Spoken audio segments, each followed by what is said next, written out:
Fuck, jeg keder mig godt nok. Måske skulle jeg tage ud og rejse. Jeg kom ind. Hej. Hej. Hørte jeg noget om en rejse? Ja, det skal godt være. Jeg keder mig sgu lidt. Ja, jo.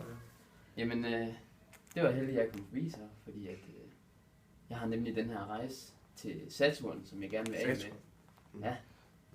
Du har hørt om film, ikke? Og rejsen til Saturn. Jeg har godt nok set lidt af den, ja. Ja. Den er rimelig fed, og jeg tænkte, at du ville måske synes om også at tage det op. Ja, det ved jeg sgu ikke. Men jeg er villig til at høre om. Okay, nu skal du høre. For det første, så vil du blive den første person på den her planet. Rimelig vildt. Ja, det er jo ikke dårligt, altså. Nej. Hvis nu jeg bliver kendt for, at det kunne være fedt. Ja. Ja, helt klart. Og så, hvad kan man sige, altså, du vil jo slippe fra skole i en lang periode deroppe. Det lyder sgu ikke værst, altså, hvis jeg siger sådan. Nej. Jeg har godt nok hørt, det er lidt koldt deroppe, altså. Nej, ja. Jamen, altså, du kan da få min jakke, hvis det er. Altså, så, det er sgu op, men det er plus, det overrækker. Så kan du da have det lidt varmere deroppe. Fedt, mand. Altså, det er ikke godt. Fedt, der er lækker. Det dufter også godt.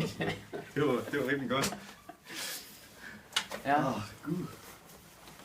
Og ved du hvad, der er også det vildeste nordlys deroppe på Saturn. Fordi den har sådan en meget flot magnetfelt. Ja, jeg har hørt om. Men den er godt nok noget stor til en person, ikke? Det har jeg hørt lidt om. Ja. Det skulle godt nok ikke være det største, men altså... Men det er jo altid godt med lidt albuerum og plads og sådan noget til dine sko og, det er nok og tøj og sådan noget. Ja, jeg har det på sko og sådan noget. Ja. Ikke noget med at klage over at have et for lille værelse og sådan noget. Nej. Altså. Ja, det... Jamen altså... Jeg hørte, det har nogle ringe rundt om sig, men altså... Det er jo ikke noget for sig selv, for det har jeg også hørt, at Jupiter og Uranus, de har. Ja. Men det er jo lige meget. Ja, det er nok. Det har man nok ret i. Ja, og ved du hvad? Mit bedste argument, det må være, at man siger jo, at når tiden går hurtigt, så har man det sjovt. Ja. Ikke? Og en dag på Saturn, den tager kun 10 timer og 39 minutter. Og det vil sige, at du har det cirka dobbelt så sjovt, som du har på jorden. Ja, det kunne der være noget om. Ja. Men så, jeg sover sådan rimelig meget, så sover jeg også bare sådan hele dagen væk. Måske bare sådan en dag, det er bare gået med at ligge og sove. Og så er du vågen en hel dag.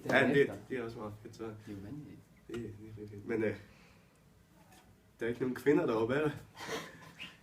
Jeg kan ikke se, hvordan det er en dårlig ting. Nej. Du har sgu nok ret. Jeg tror, jeg tager afsted. Ja, Ja, det er godt. Mange tak for det. God hand.